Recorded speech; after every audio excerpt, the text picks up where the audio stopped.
a glowing blue man fighting with the solid man. What?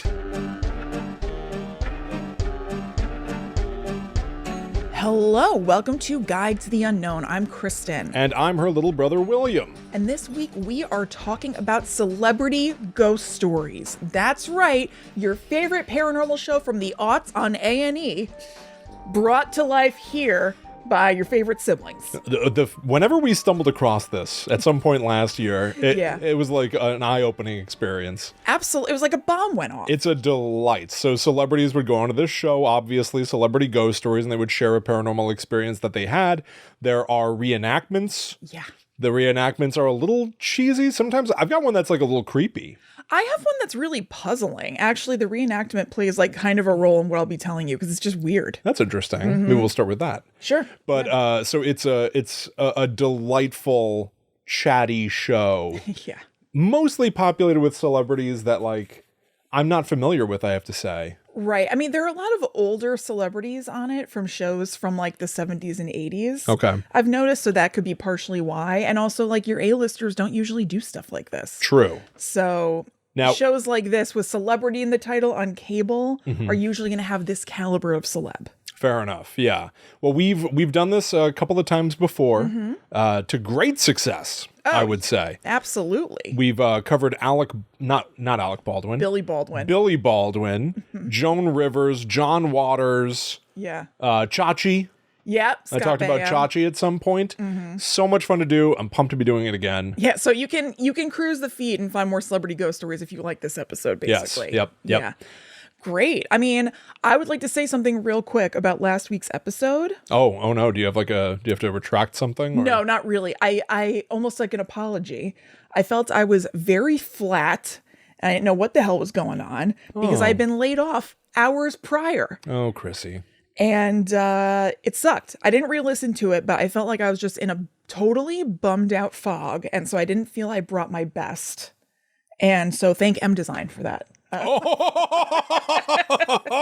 My former employers. No, it completely sucks. Yeah, it does suck. And I feel I brought that energy. So I'm sorry to besmirch the Blair Witch episode with my laid off energy. Well, I edited it and realized how much I was just talking at you, which Yeah, I because I think was which I think was also my fault. No, William, I didn't re-listen to it. I was glad that was a Blair Witch episode because you get so hyped about the Blair Witch and I could just coast. Yeah. But I don't like to coast. And yet I had to coast last week because I was so bummed.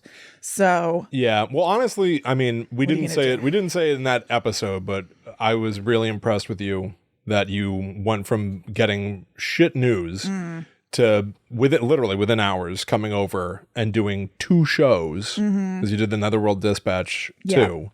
yeah, I really sucked on that too. And no. It was. Kristen, I don't think anybody could tell. Okay, that's good. No, I think that you're a goddamn pro. Thank you. You are too. Thank you. Yeah. Well, you're looking at 2 laid off people. Go to patreon.com/gttupod. Please. We love doing this show. Yeah. Maybe go get a what do we call it? A jump scare. Yes. Yeah. That's our cameo. That's right. That exists on patreon.com/gttupod. Yeah. Get a jump scare for your friend for their birthday, for a celebration, whatever. That's right. Fun things on the horizon for Guide to the Unknown, I think. Yeah, certainly. Thankfully, we've got a couple of irons in the fire in the Guide to the Unknown world. But yeah, I think we both got some stuff to figure out. But Sorry, yeah, God. for sure, Want to. congratulations being a professional. Thank Chrissy, you. Because You you too, did a really William. great job. Thank you very much. I felt I didn't, and I like to give our audience my best. So I just wanted to say sorry. I think everybody should be applauding you for doing it at all. Yeah, I'm sure. Seriously, I'm not kidding. No, you used a great analogy. Weird Al came out and did a show after his parents died. Yeah. Which is horrible because he felt the show must go on. And so did I. Oh yeah, I Weird can't Al's, promise every time to bring the show on, but both of Weird Al's parents died, I think, from like a carbon monoxide leak. And he found out and then went on and did his show. yeah, he still wanted to bring joy to people. I know. And so did I. And basically I'm saying I felt I didn't bring enough joy. Oh, Chrissy. No, I know. It's fine. But I just wanted to mention it. I know. Yeah. But no, I think it's to be applauded and your dedication to doing what mostly is just like a fun, silly show for a good time, I think is commendable. Thank you. And I hope that it did at least provide well. something of like a Band-Aid at the moment, because I know when you're feeling weird, sometimes it's nice to just do something that is sort of like routine and outside yourself. So I hope that it was enjoyable for you to do the shows on top of it being something of an obligation. It totally was. Basically like Wednesday afternoon and then all day Thursday and then all day Friday, I was just like frozen and just so bummed and like catatonic. And then this was the little area in those 3 days that I wasn't. A little bright spot. Yes. Okay. Well, that's good. No, so thank you very much. I love doing the show. I've said it a million times. I love doing the show. I love doing the show with you. I do too. And I love you. I love you too. I hope you don't feel like those are weird dark spots on the catalog or something, because I truly think that you're so goddamn good at it. I don't think that anybody could pick up. If anything, I think people would just be like, why is Will yammering so much Blair Witch stuff? No.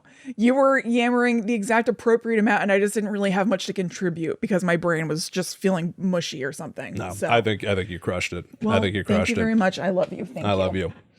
Okay, so Shelley Long. Now I got to compensate for the rest of the episode. I'm going to shit on anything that you bring.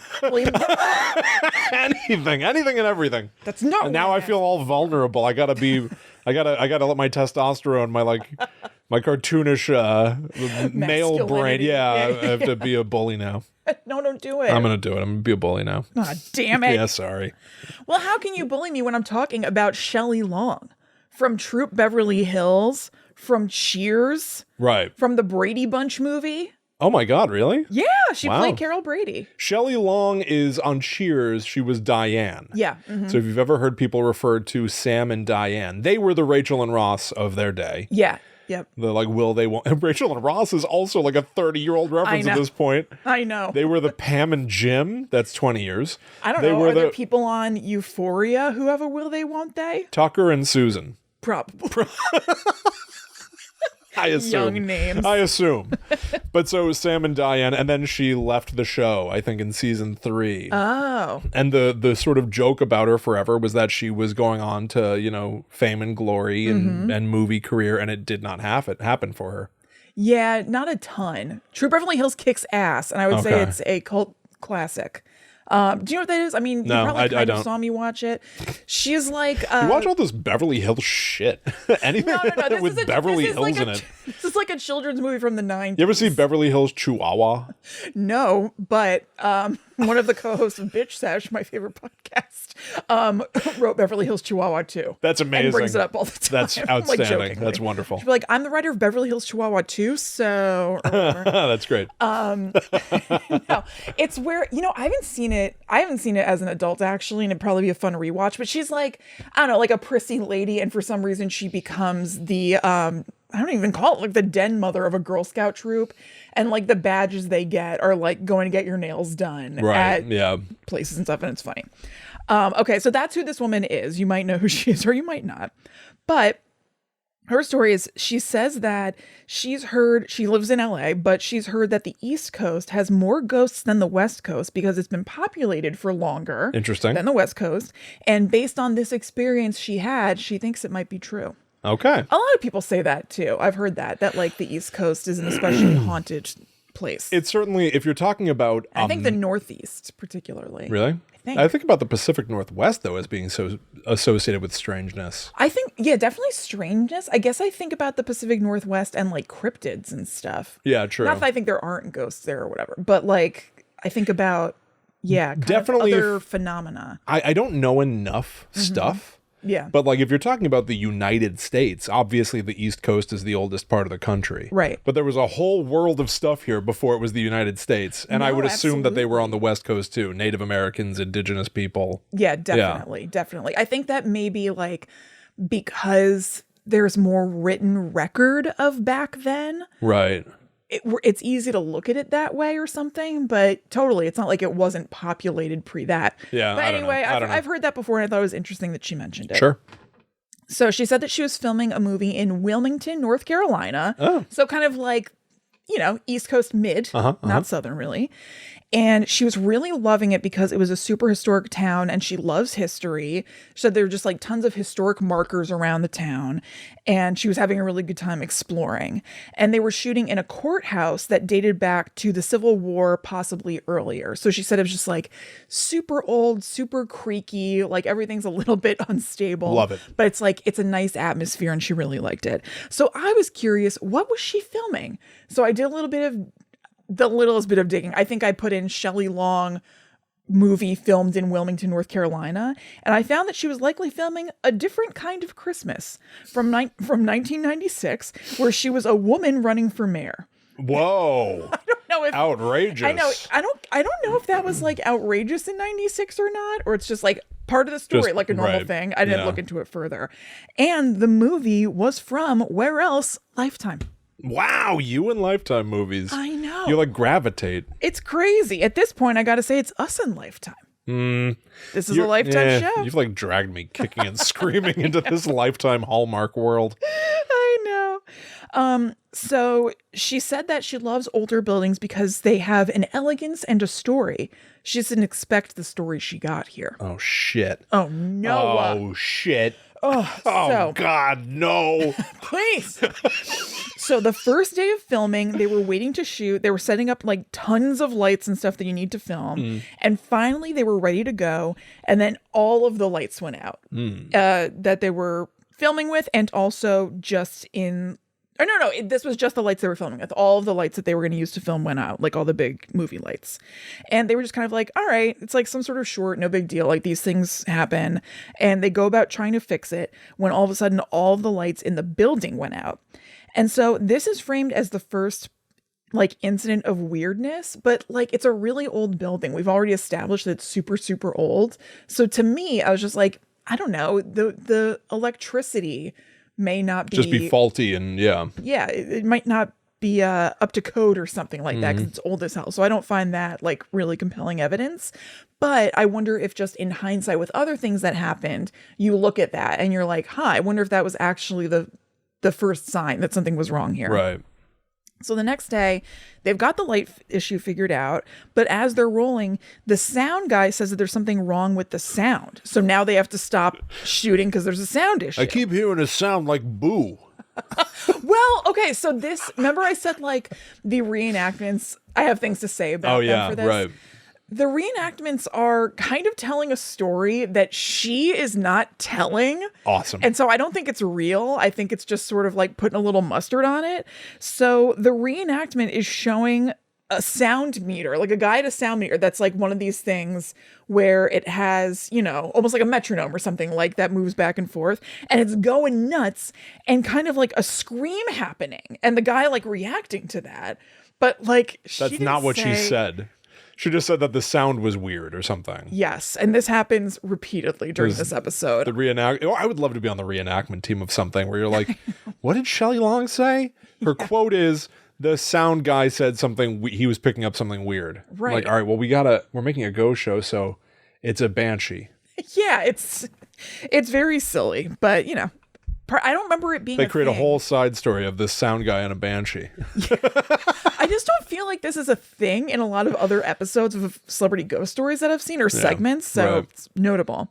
So they're leaving for the day. I think that maybe shooting was just thwarted again or something. They're leaving and they're walking to where they're staying. So it's a mix of the cast of the movie and some extras and crew who are all walking down the street in Wilmington. And she said that some of the extras were people who lived locally and were just walking to where they lived or whatever because they can do extra work in their town. So they do. And she said to one of the people who lives there locally, who she, I think, had chatted to before and found out they lived nearby, she said, what's the deal with this building? I've never had so many issues in a place in my life. She was like, I've made a ton of movies. I've made a ton of TV shows. Like, nothing has ever been this problematic. And the person she was talking to said, oh, well, it was a prison during the Civil War, and I guess a lot of the soldiers died, and so it's haunted. Oh, okay. And she said that everyone just kept walking and didn't say anything, including her, because she said she was just stunned. She'd never heard somebody so casually just say that a place is haunted, Like it's Oh, just well, the place is haunted. That's why. it's just a matter of fact. Probably all them ghosts. I know. Like, so that's what's wrong with our lighting and sound. Yeah. And that's just the easy explanation for what's up with this building. You'd think that, especially with like the Hollywood mechanism, Yeah. we would know where all the ghosts in the world are, right? It's like, can't film there, there's ghosts. Yeah, right. We should just be Can't film there, there's ghosts.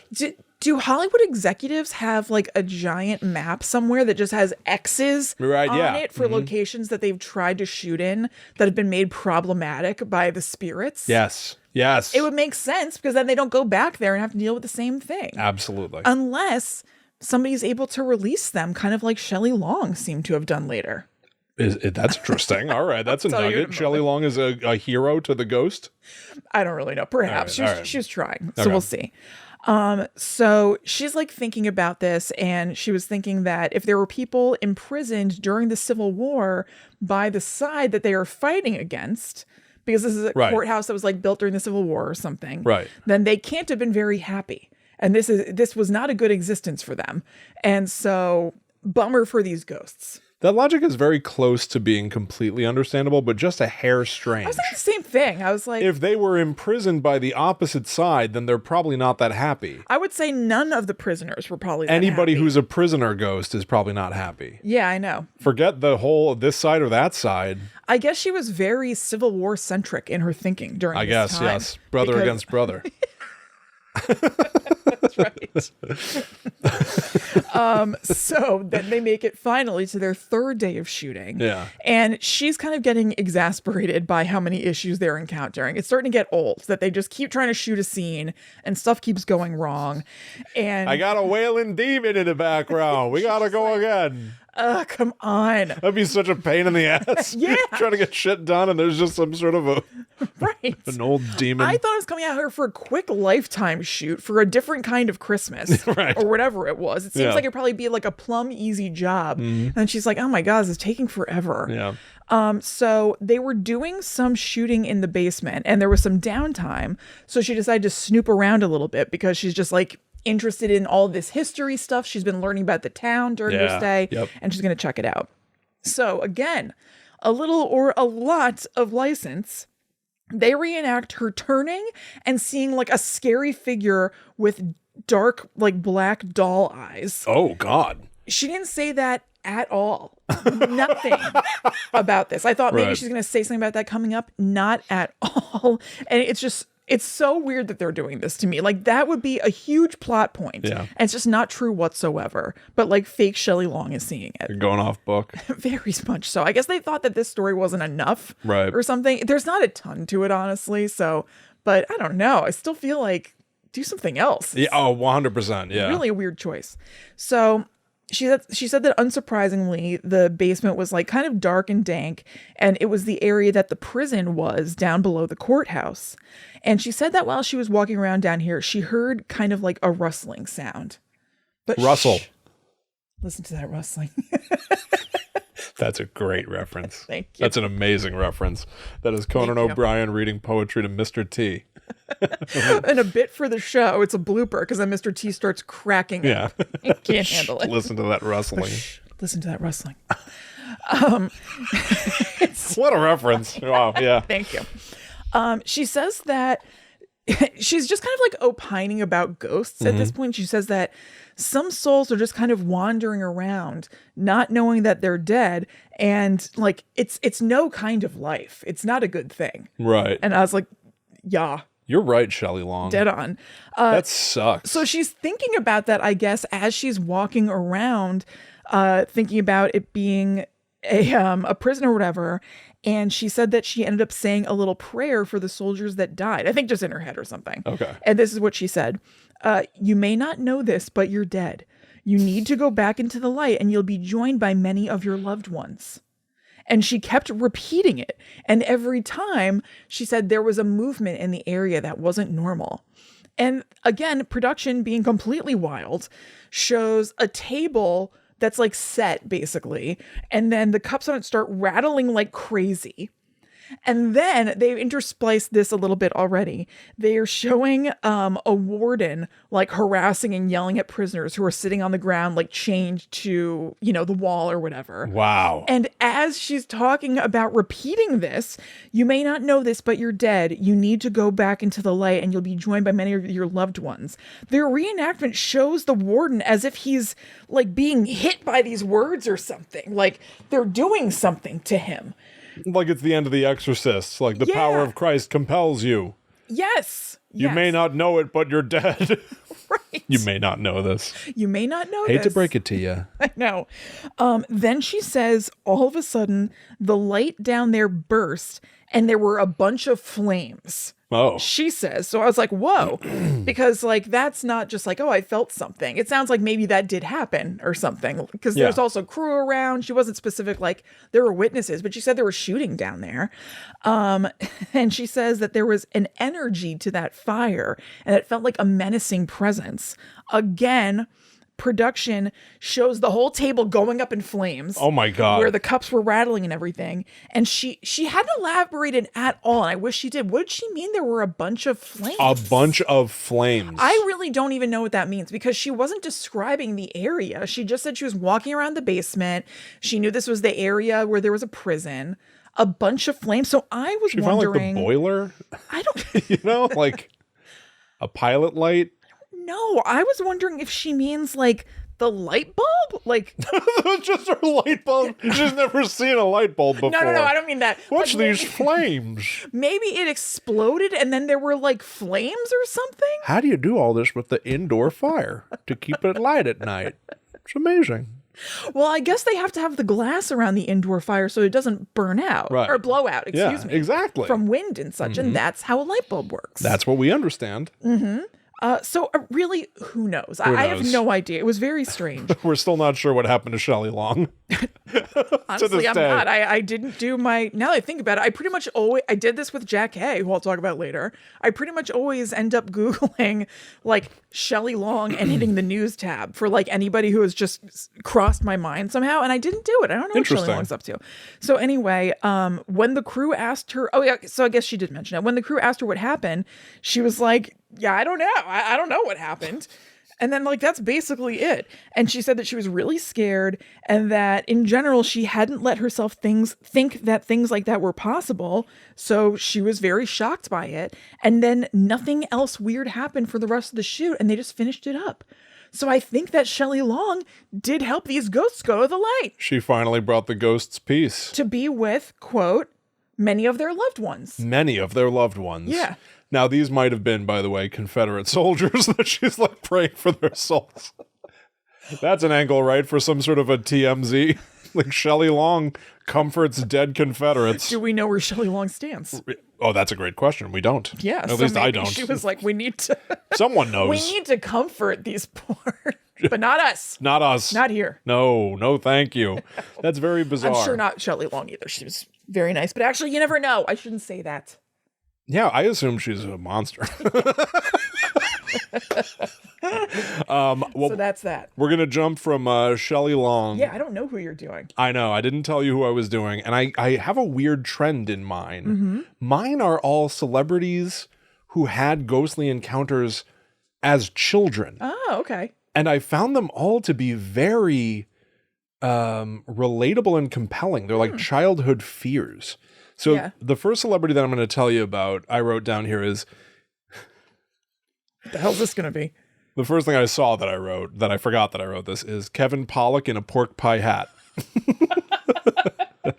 Who is not who I will be talking about. Oh, it's just me who looks like I forgot. I wrote it down because I was like, oh, I can't wait to do this next time. Kevin Pollak in a pork pie hat. So just table that for now. Table that for now. Someday I'll talk to you about Kevin Pollak in a pork pie hat. Will and I enjoy trading Kevin Pollak sightings. It's yes. Inexplicable. There's not anything behind it even. It's very weird. Yeah, I forgot that I wrote these notes. Before I tell you about I wrote, it would be awesome if Dan Aykroyd was on literally every episode. Yeah, well, he probably has ghost stories. He's got enough juice to do it. Like they can't keep him out of the studio. He's like, let me sit down. I've got another one to tell you. Remember he had that show, I never watched it, about paranormal hotels? You're right. He has a new show. Yeah. Dan Aykroyd has a new paranormal show. And Ghostbusters got moved ahead a week. Oh, it did? It did. Ah. Got a lot of. Well, we're going to be talking about Dan Aykroyd in the future. Is it still in March, or is that far enough that it makes it February? Cool. All right. So here's the actual celebrity I'm going to talk to you about. Okay. Cary Elwes. You know what? I wondered if you were going to pick him because he's on one of the thumbnails. I almost did. And then I was like, you know what? Actually, I want to do these two. I bet Will's going to pick Cary Elwes. Yeah. I really enjoyed this. Yeah. And it was awesome. it was a surprising peek at what life was like for him as a child. For the Elwes, yeah. Yeah. So I love how these start on Celebrity Ghost Stories because usually they just cut to the celebrity. And now we're not watching like episodes as they aired. The Lifetime Network or whatever. Check the show notes. It's weird. Some of them are just normal episodes, like an episode that you would see on TV. And some of them are just clips of the celebrities, like all mushed together for like a 2-hour supercut. It's so long, these supercuts. But so it just cuts to Cary Elwes. It cuts away from, say, Kevin Pollak in a pork pie hat. Sure. And all of a sudden, here's Cary Something to Elwes. look forward to for next time. Exactly. Yeah. And Cary Elwes opens by just saying, once you've seen something that you can't explain, it's not like you share that with a lot of people. It all seems like a fun idea until you're really faced with that moment. And that event is now part of you. It's part of who you are. What accent did he have? British? He sounded like, yeah, he did sound British, but he sounded like at the end of Saw, where that accent's kind of coming and going. Yeah. I have to find help. It's like very weird. I wonder if like kind of maybe he's pulling like a reverse Gillian Anderson, where she's actually from Britain, but she came to America and got like Americanized just naturally from living here. Wait, that wouldn't be. I know we've done this before because I'm having like deja vu with you talking about Gillian Anderson in relation to Cary Elwes. Maybe it's that she lived here and then she moved there again. I don't know. I'm not sure. Never mind. I don't know. We cannot go down this road again. Also, chalk that up to me being laid off. Anything I do wrong for just a little while, let's say it's because I'm damaged from being laid off. Yeah, I was laid off too. Me too. Yeah. If I make any major mistakes because I was laid off last year or whatever. All right. It was 2 years. That was 2 years ago? Yeah. That's ridiculous. I know. Nothing to show for it. That's not true, William. That's not true. Stop that. All right. Intro card. They put this text on the screen. In the cult classic, The Princess Bride, Cary Elwes portrays a handsome pirate who rescues a beautiful princess locked in a castle. Many years before, Cary and his family were guests in a real castle.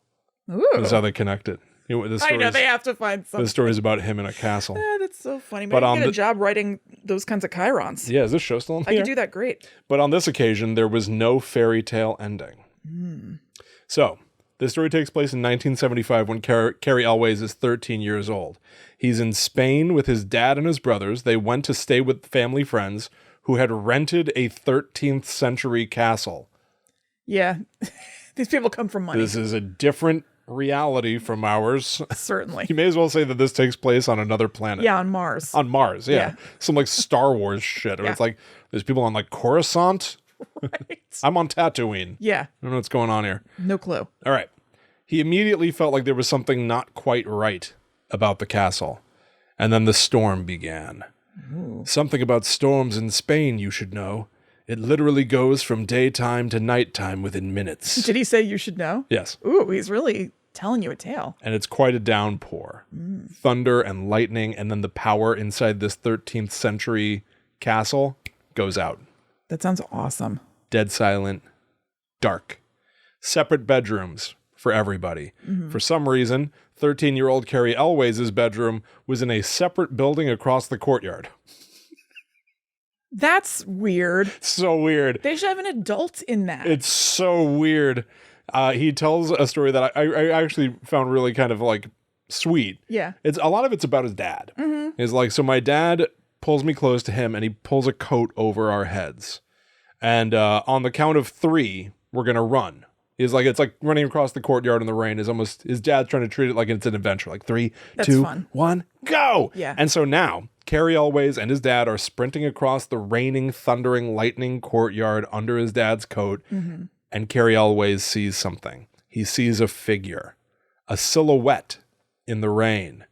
And he figures, obviously, it must be his imagination. So they get into the other building across the courtyard, and Cary Elwes steps into a little bedroom just for him. Oh. Which is full of... Ooh, a little bedroom just for me. Just for me. Which is full of boxes, crates, and old portraits. Oh, okay. Which he's like, that was the old portraits were pretty scary in the dark. Like imagine. old painted 13th century portraits, just a man on a horse staring at you. And the horse is staring at you too. Yeah, exactly. And lightning crashes. So his father does what the family in Poltergeist does. He says, little Cary Elwes, here's what you should do. When you see the lightning, start counting. 1 Mississippi, 2 Mississippi. And then when you hear the thunder, now you can count the next time you hear lightning. And if it takes you longer to count before you hear the thunder, the storm is moving further away. What if it's moving closer? Exactly, Kristen, exactly. It's a comforting notion. You can count. If things are going the right way. You can count to hear the storm getting further and further, but they show in the reenactments a 13-year-old boy tucked in bed in this castle with creepy portraits all around him. And he starts counting. He's like, 1 Mississippi, 2 Mississippi, 1 Mississippi. It's getting closer, Kristen. It's getting closer and closer. Story. And Cary Elwes is like, I couldn't even say 1 Mississippi at a certain point. Just more thunder. It's getting closer. It's on top of him. The entire building begins shaking. The thunder is happening faster than he can count. The window blows open and puts out the only candle that he has. So now it's pitch black. It's pitch black in his 13th century castle dungeon room. Oh my God. And he says, okay, it's okay. I'm a big boy. I'm strong. Oh, that just gave me a pang of like sadness. He's 13. Yeah. And he's like, so here's what I've got to do. I've got to get the matches. I've got to light the candle. I've got to go close the window. All right, go. And he's about to strike the first match when suddenly he feels a presence in the room. Oh my God. A silhouette at the window. Oh. He can't quite make out the face, but he's now drawn to this thing. There's a person standing outside his window looking in. It's not moving. Oh my God. He's standing stock still. So in the reenactment, they show him getting up to the window, trying to see through. Is it my dad? Lightning strikes. Here's the quote. It was not my father. It was a skeleton. Whoa. That's pretty surprising, I know. Yeah, I wasn't expecting that at all. A skeleton. Skeleton. There was some creepypasta. I don't remember what it was. It was like one of these joke creepypastas. I think they called them crappy pastas. Where it was like, it was a dark and stormy night and you hear something at your door. Yeah, you totally. open it and it's a skeleton. Yes, I remember. It's like so abrupt and so stupid. Like silly. It's yeah, exactly. Yeah. But this skeleton is like a 13th century, Spanish soldier. So he's wearing chainmail, he's wearing a helmet, hat. And he's got that he's just got like a skull face and he's clutching a spear. I don't even know if this is accurate. I was picturing like a hat with like a really big feather. You're thinking of like Don Quixote. That is exactly what I'm thinking. Our dad was obsessed with Don Quixote. Yeah. So Cary Elwes goes running back into the main house. So he runs across that courtyard again in the rain, not knowing if the skeleton man is right behind him. Oh my God. And he just talks about how soaking wet he is, how cold he is, and how completely inconsolable he is. He can't get his breath. Oh. He can't even catch his breath enough to fully explain to all the adults in the main house what he saw. His dad is just trying to calm him down. Here's a quote. I knew the meaning of absolute fear, and I'll never forget it. In the morning... He probably used that for Saw. I'm sure he did. That's where he probably drew tapped from. Into it. Yeah. Yes. I'm going to get help. He's picturing a Spaniard ghost. So, in the morning, because he said he's not going back to that room. So he's he sleeps somewhere in the main house. Yeah. In the morning, he is still talking about it. And his father just starts sort of like laughing it off. Like, okay, well, you had a nightmare. Yeah. Champ. Yeah. And he's like, no. And then here's his quote today. He's like, you didn't see what I saw. To this day, I wish I hadn't seen what I saw. Mm-hmm. And that too, like going back to his quote that opened this up, once you've seen something that you can't explain, it's not like you share that with a lot of people. Yeah. It all seems like a fun idea until you're faced with that moment. Mm-hmm. So he tells his dad as a 13-year-old boy, I saw a skeleton. Yeah. And of course, any logical person would be like, you had a nightmare. Mm-hmm. But he's like, no, I didn't. And there's no way that I can convince you. Of course. I can't convince you of what I know is true. I saw a skeleton. Yeah. He eventually looked up what battles had happened at the castle where he was staying, and it was the Battle of Rio Salado in the late 14th century. Quote, this fellow had obviously died in this battle and he never left. He was trapped in that environment forever. I'm not skeptical anymore. Wow, that's a really good story. And it sounds well told. It was incredibly well told. Yeah. Master thespian, Cary Elwes. Of course, yeah. Wonderful. Kiss the girls. Casanova. Absolutely. Kristen, it was absolute dynamite. Yeah, that sounds like a really good one. And charming. And it reminded me of the kind of like, whenever we've done like listener stories, which we did fairly recently. Yep. I was listening to this one and I always have that skeptic part of my brain, you know? Yeah. But I always think to myself, like, it is, if it happened to you, Right. if you're saying it happened to you, it happened to you.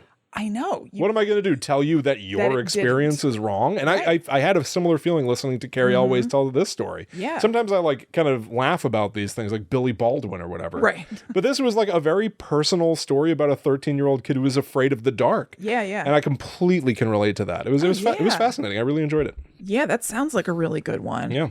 All right, before we move on to Jackée, Oh. we need to make sure that you know, we mentioned it before, about patreon.com/GTTUpod. This is where you can go if you'd like to help support the show and get a ton of bonus stuff in return. We actually have a whole second podcast that comes out every Monday called The Netherworld Dispatch that you get access to if you join us over on Patreon. So you can take a look at the tiers, see which one works for you, get in on that, get in on a bunch of movie commentaries, and get in on our Discord, which fully rules. Yes, absolutely. Go check that out, everybody. The most recent episode of the Netherworld Dispatch is episode 143, Silent Hill Reborn. Now I can give you a micro update on this. Oh, great. Kristen and I looked at all of this like fairly recent Silent Hill news, and which was super fun. So go check that out just in general, because we talk a lot about Silent Hill over there. But there's this thing called Silent Hill Ascension, which was like a streaming show that people could vote on to decide if it takes this turn or that turn. And I promised I would try to watch it. Oh, right. You did. I did try to watch it. I hear you. And it went away after about 20 minutes. What made you turn it off? It was confusing. It was like all like no emotion CGI faces. It's like watching like PlayStation 3 characters try to emote. It was like a catastrophe. It wasn't, I mean, listen. No, you got to applaud the ambition, but sure, it wasn't for me. I gotcha. But go check that out. That is episode 143 on the Netherworld Dispatch, meaning find a tier that fits you and look at the what you get back for those tiers. You might get a ton of episodes of the Netherworld Dispatch. Top tier, Demon tier gets all. That's a new episode every single Monday. Yep. And I've also got another review. And then, well, just to mention, from there, then Banshee gets every other week. That's true. And then Ghost gets one a month. That's like the original. Yeah, totally. And then we expanded from there. And we also have a zombie tier, which is $1. Just a if buck. you'd like to just join our Discord. And I think that even, I might be wrong. I feel like that gets you Ghost Adventures, which now lives on the Patreon feed. I don't know. Something like that. Cool. Go poke around. You'll see. Patreon.com/GTTUpod. Yeah, Get yourself a jump scare while you're there. That's the cameo thing. Have fun. And I've got a review from Jenny Wren 13. Wonderful. Titled So Fun.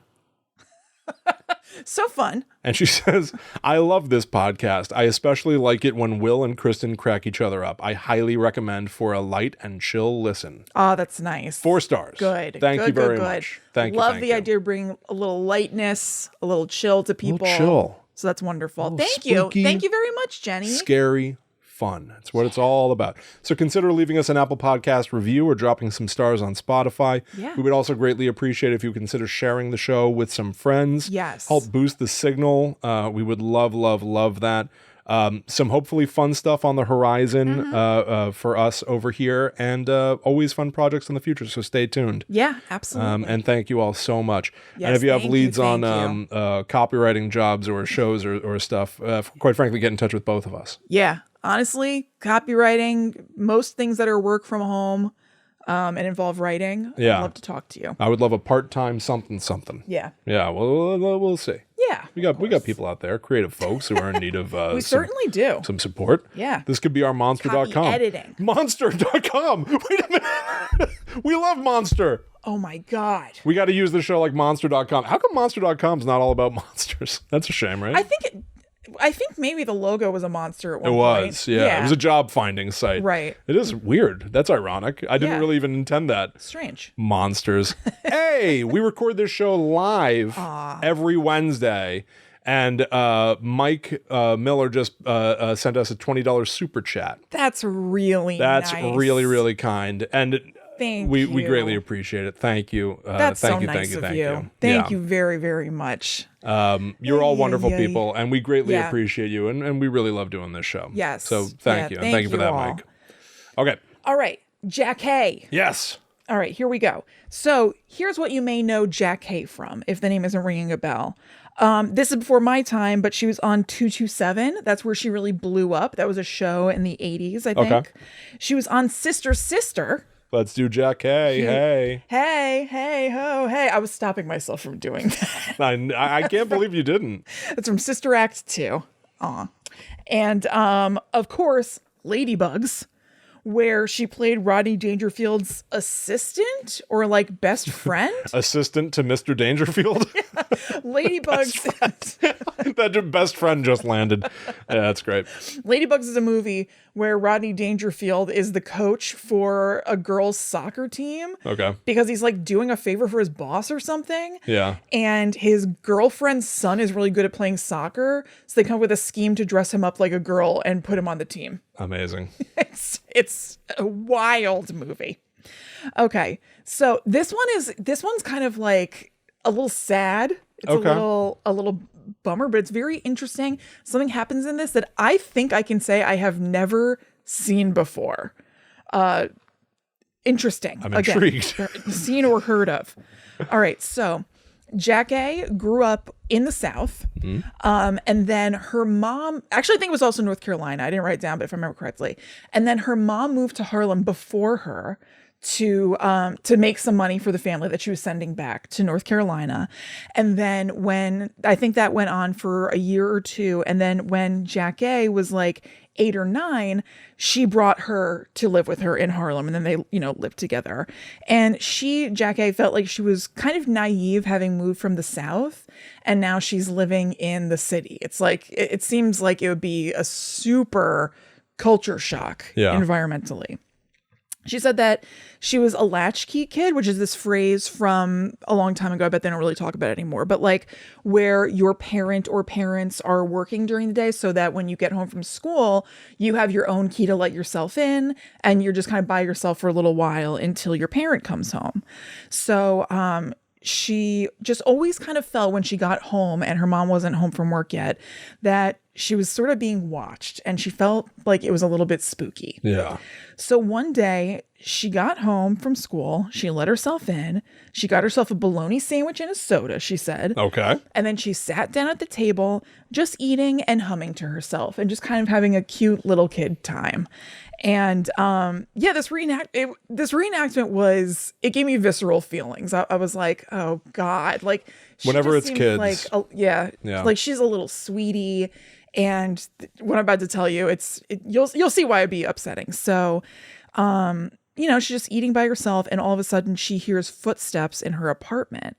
And so she turned to look, and there was a big man who had let himself into the apartment, a stranger. Ugh. And she said that she was, and this is real, she said that she was totally terrified, and he started coming toward her, and they were just looking at each other, and he's walking toward her. And she said that she was just frozen and trembling and just totally panicked and just shocked and whatever. And then all of a sudden, because remember, she's like turned looking at the guy as he's coming. All of a sudden, she said a figure appeared behind the man. And she said it was a big, wide figure who was kind of just floating, like rather than walking. And she realized that it was her Uncle Jimmy who had passed. And he was looking at her like, don't worry, I'm going to take care of you. So then the stranger turned around, I guess seeing that Jackée's eyes are like over his shoulder now, and started tussling with the spirit. Oh my God. Physically fighting with the spirit. So the reenactment is like a glowing blue man fighting with the solid man. What? I've never, is this the thing you've never seen before? I've never seen somebody fight a ghost. Me neither. Like physically fight a ghost. No, I don't think that even happens in Ghost. I don't believe it does, no. Like when Tony Goldwyn is like getting his ass kicked by Patrick Swayze, it's just that Patrick Swayze is like throwing pots at him and stuff. Yeah. You know what I mean? Yeah. No, this is a ghost figure like, huh, That's so weird. with the bad man. That's so weird. It was crazy. So then finally the stranger ran out of the house. Unsurprisingly. Yeah, there's a ghost, a protective ghost in there. Seems terrifying. I'm glad he was terrified. Oh my God, I'm just saying. Yeah. I would get the hell out of there too. And then soon after that, the figure of Uncle Jimmy disappeared. Okay. At that point, now the spell of her being frozen and just totally terrified is, well, she's still terrified, but she's not in that frozen state anymore.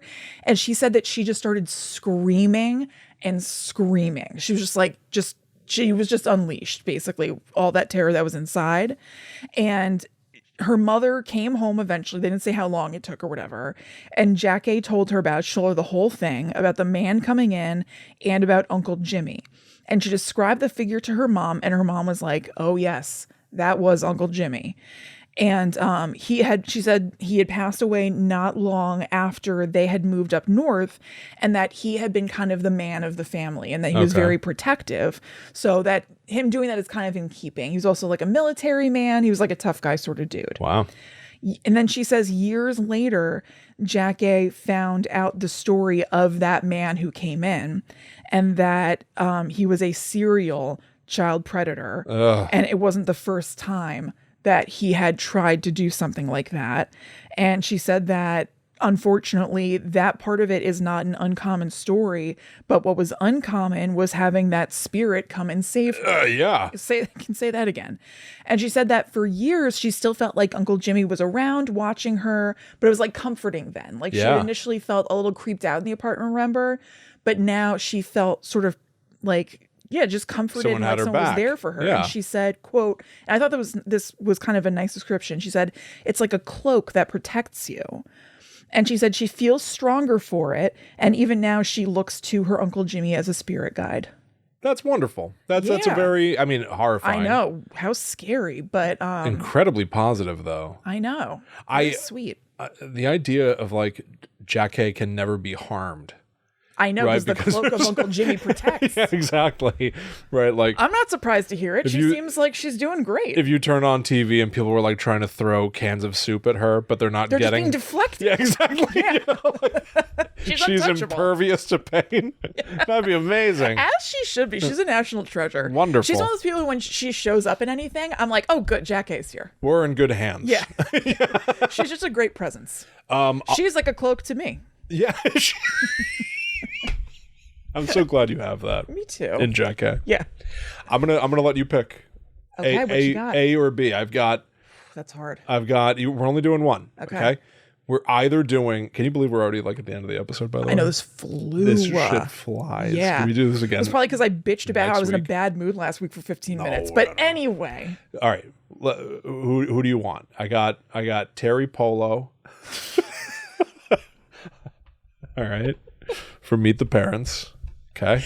Teri Polo is one of the names when I'm explaining what celebrity ghost stories is to people. Like my friend Greg and CJ, I think I told them on the show, I won't go into the whole thing, but like my friends Greg and CJ came over and I had to show them celebrity ghost stories. And when I was explaining it, I think I said, there are people who are like Teri Polo from Meet the Parents. Yeah. So it's like, what? Ben Stiller's wife on Meet the Parents. It's her parents that he's meeting.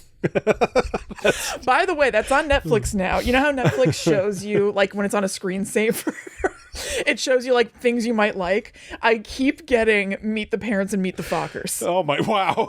Dynamite. It's got my number. They don't have Little Fockers? I was thinking the same. I was like, isn't there another one? They don't have the trilogy? It never pops up on there. So we may just have to do it. We may just have to stick with Teri Polo. We may have to do without. All right. Do you want to know who was behind door number 2, who you're not getting this time? Yes. You're not getting this. Okay. Remember, we're doing Teri Polo now. Do you want to know who's behind door number 2? Yes, I have to. Fairuza Balk. Do you want to change your mind? Or do you want to stay with Teri Polo? I will stick. All right. Teri Polo, you've been chosen. Fairuza Balk, maybe another day. Mm-hmm. All right. I know. She was another one of the thumbnails, and I was very curious about what she had to say. I've got it all written right here, but you're not allowed to see it. Keep it secret. Keep it safe. Okay? Let's talk about Teri Polo. Okay. Now, ironically, Teri Polo got bumped from one of the last times we did Celebrity Ghost Stories. I had her waiting in the wings. Oh, good. Perfect. So finally, Teri Polo gets her time to shine. All right. You know, she did have success after Meet the Parents and everything because she was on a show, I think, called The Fosters that there were always commercials for during Pretty Little Liars. Oh. It was like another ABC Family show. Oh, I don't know. Yeah. It seemed to run for a long time. Oddly, I see a connection between this and the Jackée story you just read. So it opens with Teri Polo. Quote, Teri Polo. I think we humans have abilities to see and hear and connect. Title card. Long before actress Teri Polo starred in the hit comedy Meet the Parents, a Teri Polo encounter. It was. A terrifying encounter with a spirit would stay with her for the rest of her life. Okay. So Teri Polo explains that she, her mother, and even her grandmother have psychic abilities. Whoa. Yeah, it's a Starting family. strong. It's a family business. Not many of these people claim to have psychic abilities, like right at the gate. So that's sweet. Hold on, I'm sensing something. What? Hold on, I'm feeling something. A reality show about the Polo family. Meet the Polos? Meet the Polos. Was that what you were going to say? No, I was just going to say a generational reality show about 3 generations of psychic. Yeah. But Meet the Polos is the great name for it. You got it. Yeah, this is perfect. So, she says this ability has been passed down amongst the girls of our family. This story takes place when she was 8 years old at a birthday party for her parents' friend. The reenactment is very odd. Okay. So, young Teri Polo, 8 years old, is at this adult birthday party. And it appears that she's boring. It seems like she's the only child there. Oh, that so sucks. She is wearing like a nice dress, but she's just sitting in a chair like by herself. And all the adults are standing and mingling and ignoring her entirely. Oh, poor Teri Polo. And she explains in this reenactment, she says, like, I don't understand. All the adults are just doing all this other stuff and ignoring me. None of them are paying attention to what I'm paying attention to, because in my head, I'm staring at this door. And I don't know it yet, but behind the door are stairs. And in the reenactment, they show the door and it looks like a pantry door. It's weird. She's like, and I just keep thinking, here he comes. Oh, God. Here he comes. And the door opens. What a scary, disjointed thought to have. Such a spooky thing. So the door opens and she says, this man appeared at the bottom of the stairs. There's a guy, walks into the room, everyone starts cheering. It's the birthday boy. Okay. And she says that she is taken aback and mesmerized by this person, that everyone's like clapping on the back, and she can't stop staring at him. Hottie? No. She's like, it wasn't an attraction. I was 8. Oh, But she's like, I can't stop staring at this guy.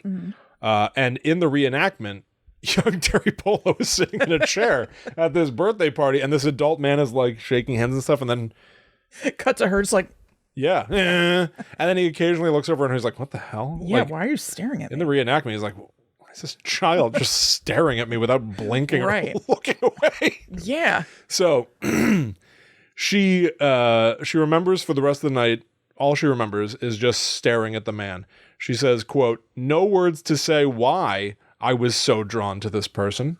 Weird. And the man, even at some point, walks over and like tries to talk to her. And she's like, but I was just so taken aback by his presence, I didn't say anything. So from this man's perspective, it's his birthday. He must have been spooked. Weirdest birthday ever. Yeah. He shows up and it's like the bad seed is sitting in the corner, locking eyes with him. Daggers at him. And he even tries to go like, are you okay? And she won't talk to him and stuff.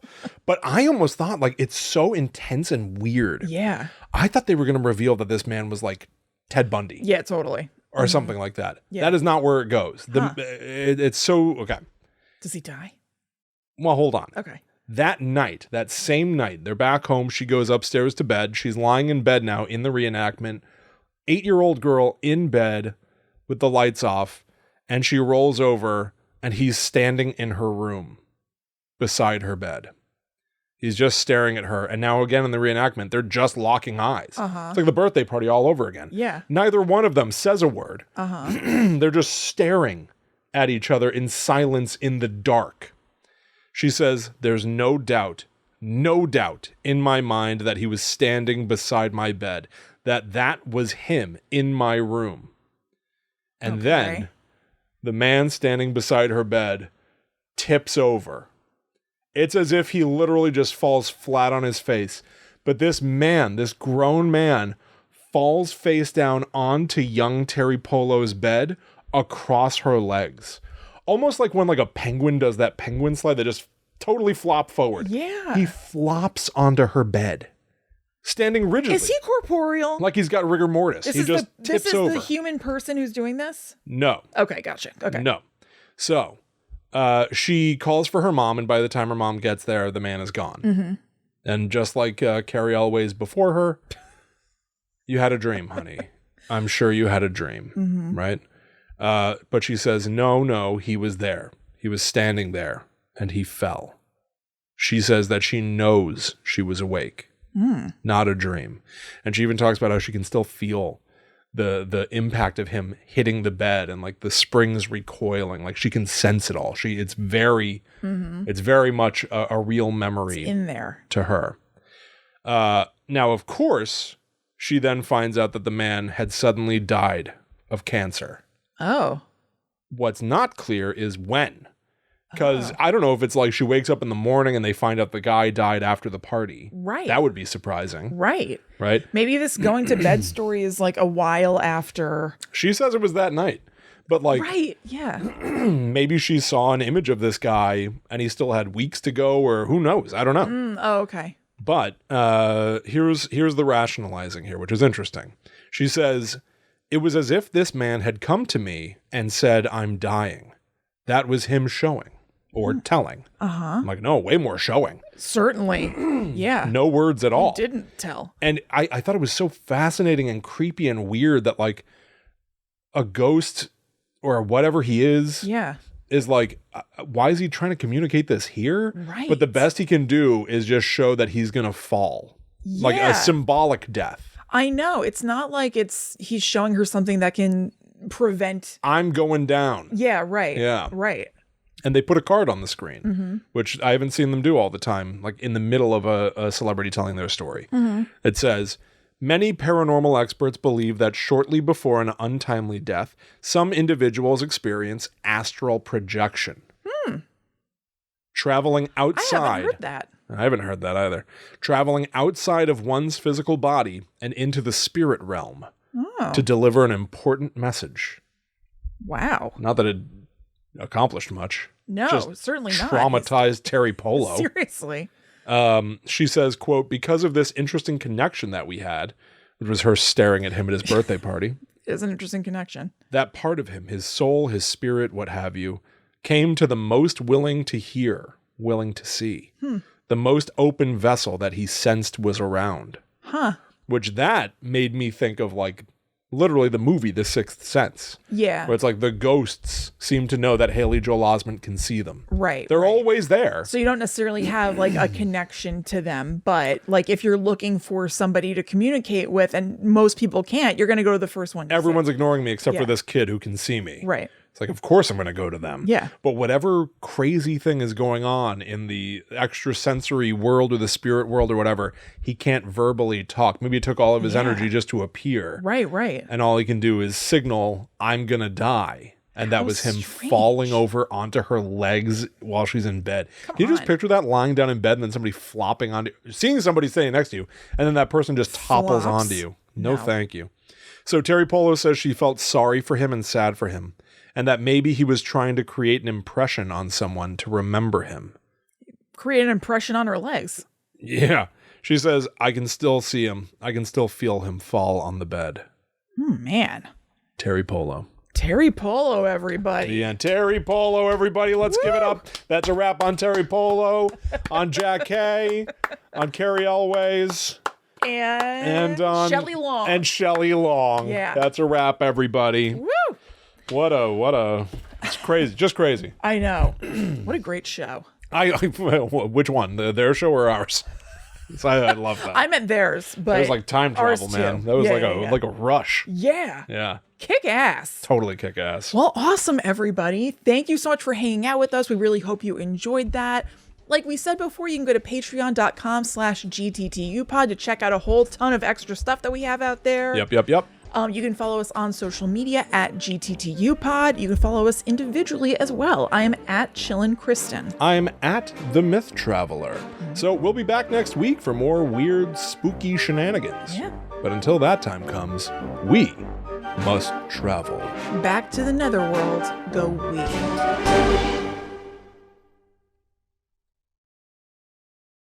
Astral projecting.